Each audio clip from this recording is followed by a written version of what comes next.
Hello. So I'll probably end up sharing my screen if that works for you, Sydney. Hi. Yes, that should work. I think everyone, Ellery, will you double check that Cheryle, does it say that you can share your screen already? Okay, then you should be all good to go. Yay, so exciting. Are there people on this or are people just going to watch it? Yeah, they're gonna come in so that you can see them and they can leave comments and How many of them are there? it kind of depends by the month. I'm guessing this month there won't be as many as normal, just because of the holidays and everything with the junior mentees. I would guess on average we have 30. Cool. So hopefully we see some of them. I know sometimes the junior mentees aren't as talkative. Okay. They're a little shy because they're pretty young. So hopefully they will get involved. But a lot of the gals that come regularly are like here to learn and here to get involved. So they're fun. Cool. Wait, Awesome. who's this person here with us? This is Ellery. This is our intern. She is one of our current mentees as well. So she helps me moderate the workshops and everything. So awesome. Well, thank you for this invitation. yes, thank you for doing it. I know December is kind of a crazy month, but we really appreciate you spending some time with us tonight. So just so you're aware, we are starting like a priority registration thing today so that current mentees can reapply for next year early. And so we are going to let them go a little bit earlier than we normally do. Normally it's a whole hour, but we're going to let you speak, do your thing. And then I'm going to talk about registration a little bit, and then we're going to let them go early. So this one, I'm guessing we'll get out at around 5, and then the mentee one probably 6:30 at the latest. So well, and yeah, I'm ready for whatever. So I figured I would talk for just a few minutes about the stuff and then open it to questions if they have any, and then I'll share my screen about a couple of things that I know that we tend to use about choosing college and things like that. So perfect. That sounds great. Okay, Ellery, I think we're good to let him in and get started.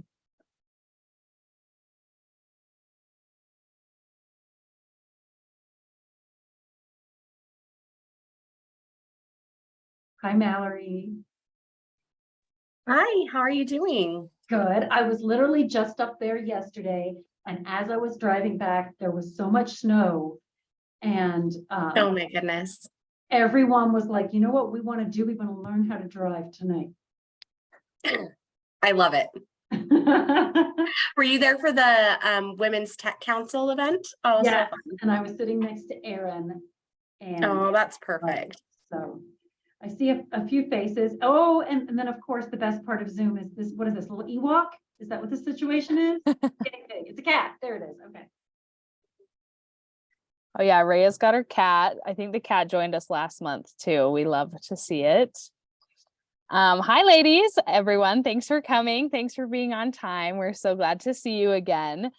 I feel like I just saw you all in last month's workshop, but it is going to, just because of the holidays at the end of November and the holidays at the end of December, we moved them up a little bit. So now we're in the middle, but in January, the workshop is going to be back at that last Wednesday of the month.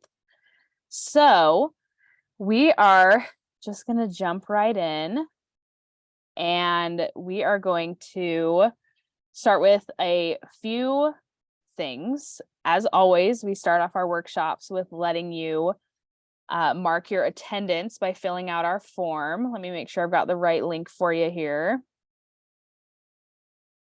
Okay. So you can use this link that I just put in the chat, or I will share my screen so you can see the QR code if that's easier. I don't know if the QR code's ever easier for anyone, but just in case, here you go. Give you just a minute to see that.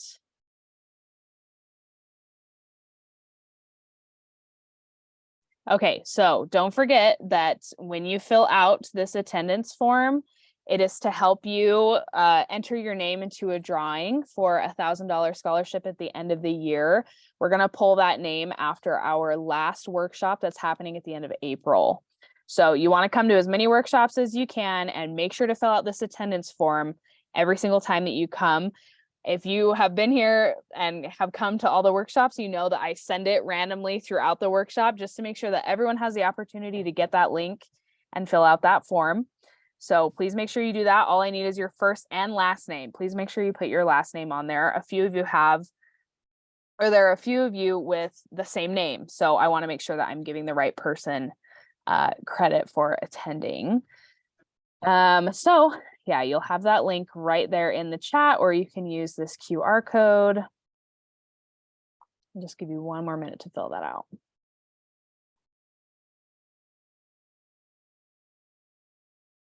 Okay, so all of you, I know I'm looking at your names. I know that you come very, very faithfully to our workshops. So you're familiar with the grind of how this works. So thank you so much for coming. We are so glad to have you. I know that it's December and I know that there's a lot going on with finishing up school before winter break and getting ready for your holidays, however you celebrate them. So we're going to keep this one super fun, super chill. And we're really excited about it. So for those of you, did everyone do their workbook activities before? Yes, I'm seeing some nods. Perfect. Okay, so if you did the workbook this month, you'll know that we're talking a little bit about higher education this month. We're going to talk about college, and we have the perfect speaker here to do it. And before I introduce her, I want to take a second to take our group photo that we take at the beginning of every workshop. So if everyone can turn your camera on for just a minute so that I can get that picture and then we can get rolling. Okay, I'll give you just a second. Okay, so if everyone can turn their camera on really quick, I'm just going to admit this last person. Okay, we're going to take our picture really fast. So if you can turn your camera on really quick, I will be fast and then you can go back to it. Okay, everyone ready? Okay, smile. 1, 2, 3. 1, 2, 3. Perfect. So cute. Thank you. Okay, perfect. Thank you, everyone. All right. So now I get to take the opportunity to introduce to you our speaker for this month's workshop, and her name is Cheryle Caplinger. And so Cheryle, she is currently serving as the executive director of strategic partnerships at what was called Dixie State University down in southern Utah. It is now Utah Tech University. And she works with university leadership and deans to establish and manage high-level and mutually beneficial partnerships with organizations and companies. So she works pretty closely with us on a few different levels. And so we love being able to collaborate with her on things. And so she selects these opportunities to forward or to support Utah Tech's mission to expand authentic student learning experiences and bring new resources to the university, and to provide insights about academic programming and student career readiness. So Cheryle Caplinger has lived all over the country. She hopes to stay in Utah for the rest of her career, but her bachelor's degree is from Ashland University in Ohio, and then her master's degree is from Northern Illinois University, just outside of Chicago. She's a member of the Public Relations Society of America, the Association of Fundraising Professionals, and the American Marketing Association. So she is a busy lady.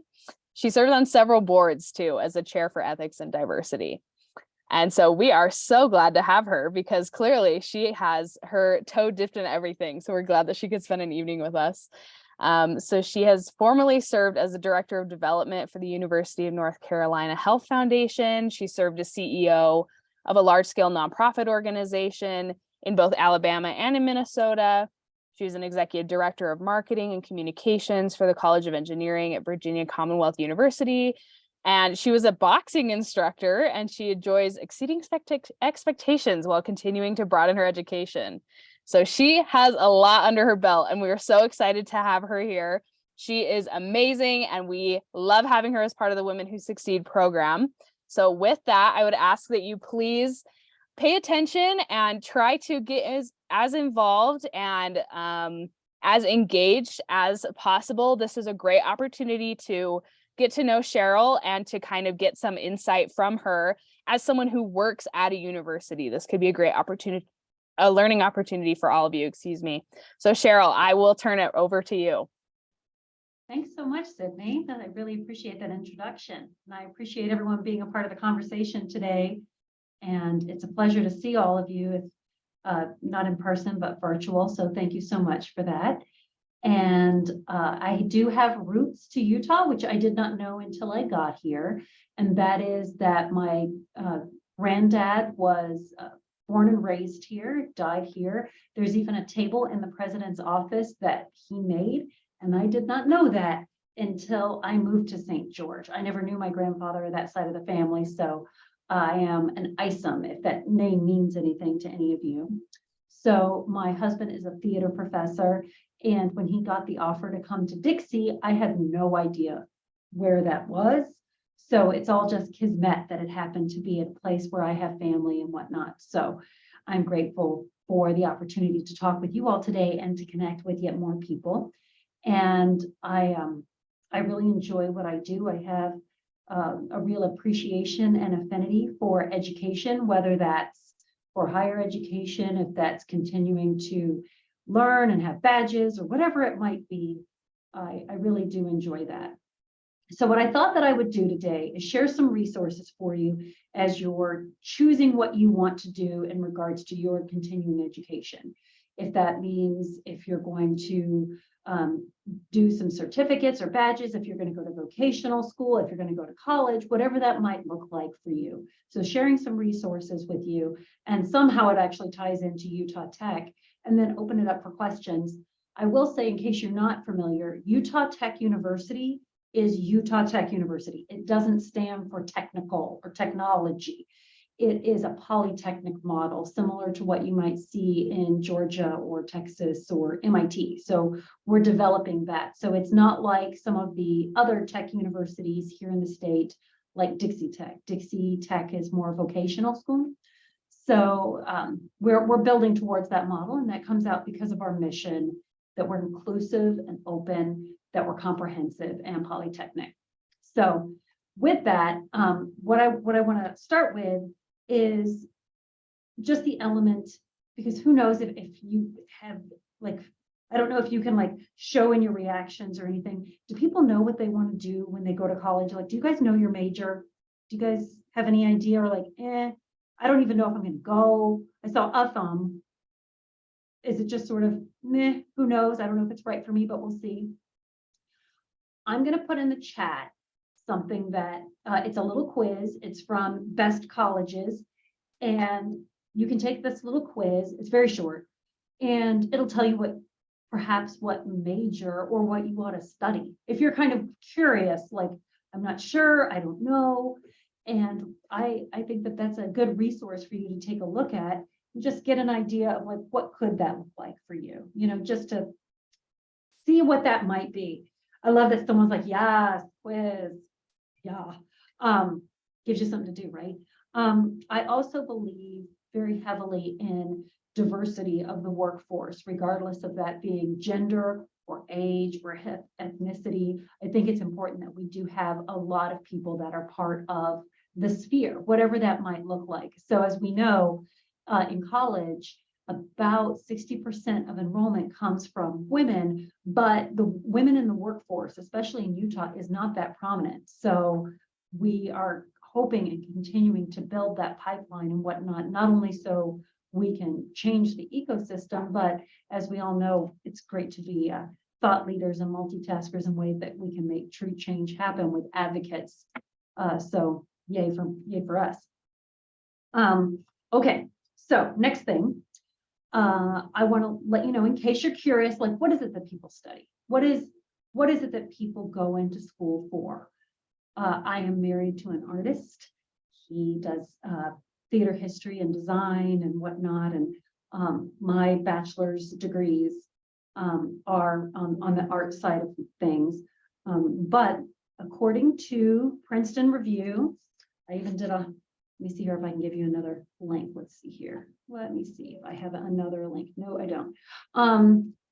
The Princeton Review says that the top 10 college majors, outside of this quiz or whatever you might do, the number one in 2021 is computer science. And number two is communications. It then goes to government and political science, business, economics, English, psychology, nursing, chemical engineering, and biology. And that's from the Princeton Review. So if you're sort of curious about what is going on in the world and what people are studying, you can see a whole variety of things, whether it's from engineering, if it's from math and that STEM area, or the arts and health. It kind of comprises the entirety of what we do. I believe in the power of education, not only to continue expanding your mind, but also to connect with the needs and wants in the world. So for me, it can be a little frustrating when people sort of like look on the ground and say, let's look at the railroad, let's look down here. And other people are saying, stop looking down, you've got to look at the airplane. So that's why we work with industry and with companies about what their wants and needs are and help translate that. So that we're not, again, kind of heads down looking like this, but instead we go, oh, that's what they want. And you can find yourself more useful. And also it's nice to be able to make money while you're doing it. So that's a nice correlation there. So that's a lot of what we do at our university, but also being able to provide that as a resource. So I encourage you to look up the stuff on the Princeton Review and US News and College and World Reports, as well as those things that were in the workbook. And maybe even just take a quiz and find out if you are more peak or peach, or if I ought to be a doctor, or if I should be a psychiatrist, or whatever that might mean for you. Or if you say, I don't know if I want to go to a four-year institution, I might just want to start with just taking some things here and there, maybe doing a gap year. It's really about what you're looking to do, and there isn't one right path or one right way. So are some of you familiar with St. George? You guys head down to Southern Utah? You guys head down here? Yeah, nah, yes, no. It is beautiful. It is absolutely lovely. It's called Utah's Dixie because it is a truly lovely area here. And people from up north would want to go down during the cold weather and go down to where they could get some heat and go down where they tried to grow some cotton. So they would head down to Utah's Dixie. So they would head down here, and also years ago, pioneers making the steps to come here. So I'm going to share my screen real quick. Let's see here if I can actually do this. Let me see here. Okay. Okay. Let's see here. Share screen. Here we go. So this, and I'm going to share this little pamphlet with you here in a bit. This is one of our pieces that we share about what it's like to choose where to go to college. So we share this with people, and we think, of course, again, education is very important, and that where you go depends on what you want to be able to do. Looking at your individualized education elements, what kind of community you want to be engaged in, what does that look like for the area that you live in? Our motto is active learning, active life. So we believe in being able to do stuff in the classroom that really is industry ready and connects with people in a real world way. So that experiential learning, while at the same time being able to go out and enjoy the environment. So that's really important to us. So we think that it's being able to look specifically at what you want to do, because when you're buying this, when you're buying your education, it's based on what you're trying to achieve with your life. So we very much believe in being able to go outside of the classroom and working with those organizations, whether it's the Shibwitz Band of Paiutes, if it's working with the energy company, whatever it might be, so then you can get that real life experience. You're not just listening to some guy with elbow patches kind of at you, but instead getting out there and doing it. So this area is absolutely lovely in that it's just 45 minutes away from Zion, and it's about an hour and a half away from Vegas, but it's a place where there's a lot of sun, and being out in that environment really ties into what happens in this community. So we are a Division I, so the athletics part ties in that. And over the last 5 years, we've added about 150 programs. So, and choosing where you're going to go and what the value of your education is, it really looks to what is that entirety of the experience. I will say that for me, I did not choose a good place to go to school. I did not choose a good thing to do. I thought that I would go and these professors would like fill my head, and then I would walk out and suddenly I would just like go out and do it. And I was very much railroad to the airplane. I found that that when I got out and I went to go do what I thought it was that I was taught, that didn't exist anymore. That whatever that was, wasn't there. And so I think it's important that what you do, what you study, whatever, if that's an associate's degree, if that's for badges, if that's for micro-credentials, that you see the value in that, whether that's continuing education or if it's preparing you for a job. That being said, it did give me quite a multitude of experiences to be able to translate that into an everyday. So I have been a CEO a few times and have various certifications, but again, I'm very much calling for and really seeking to be able to get real life education that translates to something, not just a theory. So that is the bulk of my presentation to all of you. So I want to open it up in case you all have any questions or considerations as you're thinking about what you want to do, or perhaps things that I talked about and some background and whatnots.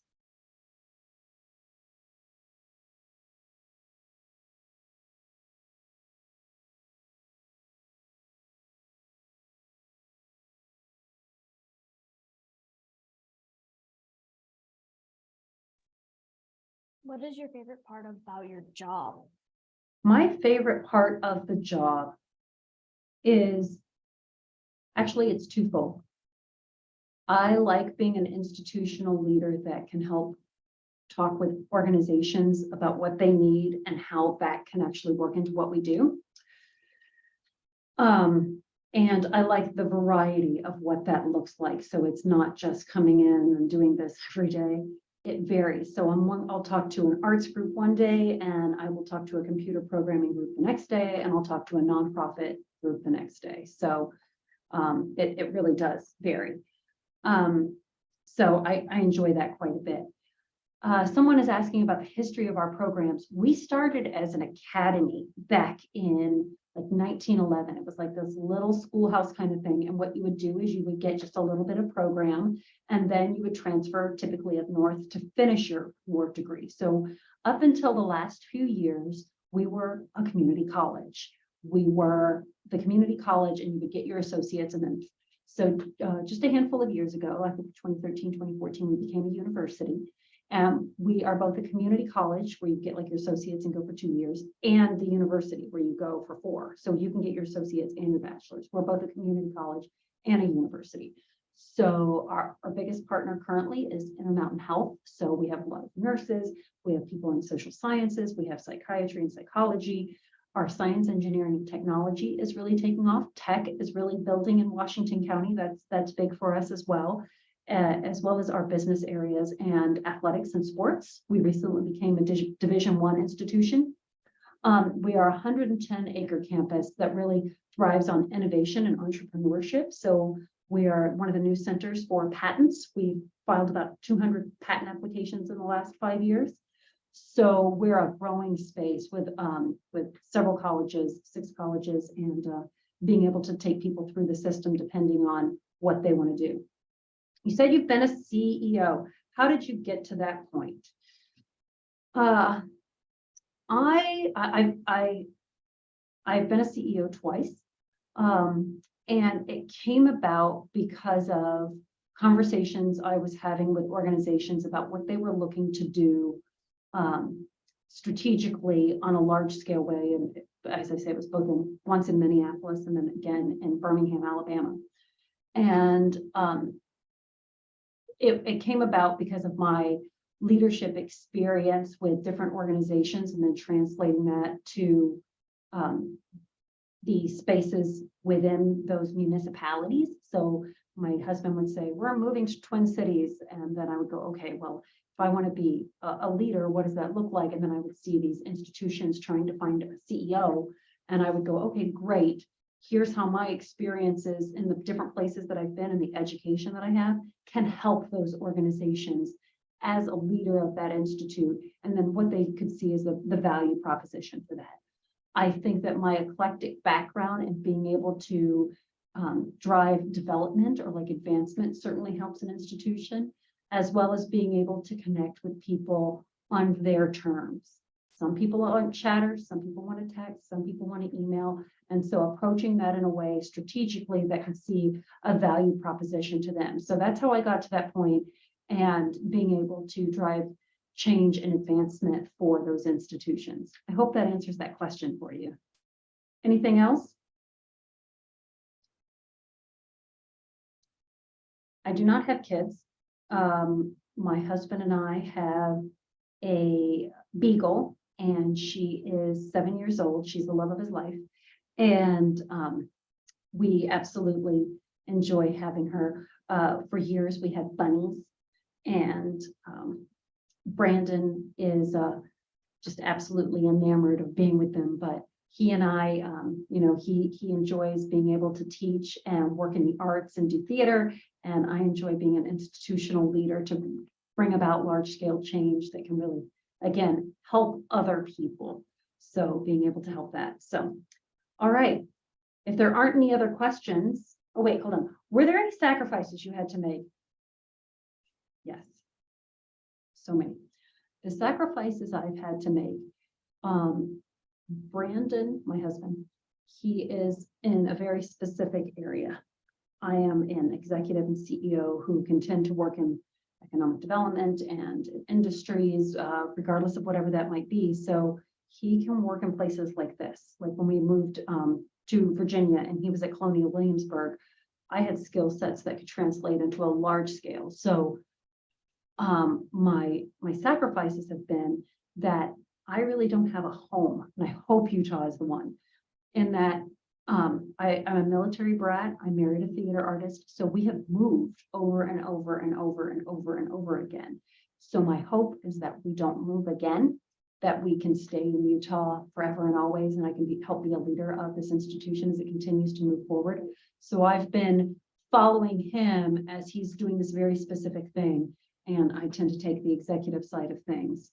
So that's been the sacrifice that I've made, but we've been able to say, okay, this is going to be it. Especially it feels like a sign that my grandfather was here and that we're ISOMs as well. So I hope that that's it. But I also hope that I can help all of these institutions as they're driving towards change.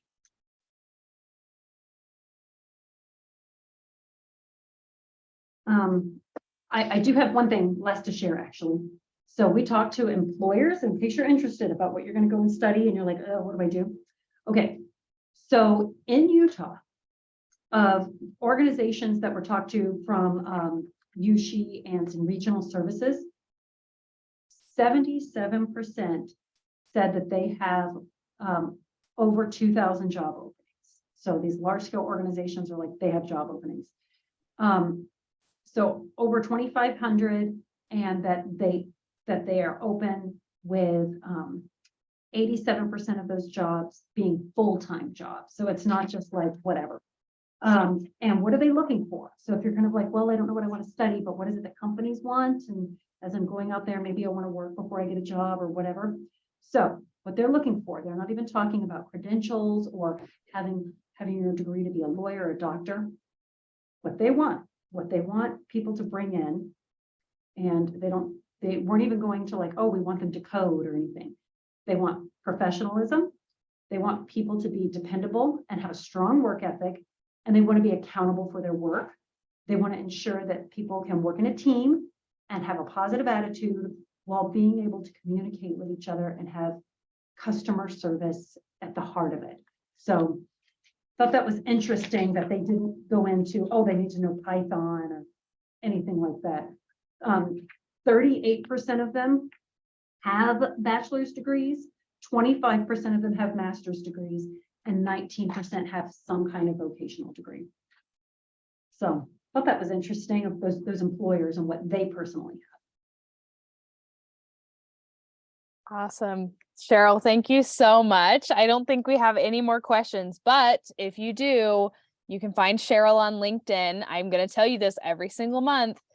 I'm encouraging you to make a LinkedIn account, and you can find our workshop speakers on their LinkedIn pages. And then Cheryle also just put her email in there. If you have any follow-up questions or just want to send her a message about how awesome she did, please do so. And thank you all so much for participating and asking those questions. And Cheryle, thank you again so much. I noticed that there are 17 of you on here, and I only have 13 attendance like names filled out for attendance. So I just put that form back in the chat. Please make sure to get that credit for attendance by following that link. I just need your first and last name. And since I know this is a really busy time of year, I wanted to give you some extra time in your evening. But before you go, don't leave yet. I want to talk a little bit about the email that I sent out this morning regarding reapplying for the Women Who Succeed program for next school year. So this school year, or this program that you're currently in, is going to go until April, and then May, we're going to do a little end of year celebration together. But the last workshop that you can attend for the program is in April. And then and then that will be the end of this program. Then the next program is going to start in August of 2023. So next August. And your membership as a junior mentee does not automatically roll over. You have to reapply every single year. So if you are interested and you still want to be a part of the program for next school year, now is the time to apply. We have a priority registration going on. It started today and it goes until January 1st. And so if you apply between today and January 1st on our website, I'll put the links in the chat. If you apply between now and January 1st, you're automatically accepted into the program. You don't have to do anything extra. We already know you, so we're just going to accept you. If you know that you want to be a part of the program, please, please, please reapply as soon as possible. It helps us with numbers. It helps us prepare for how many speakers we need, how many workbooks we need to order so you can have a physical copy.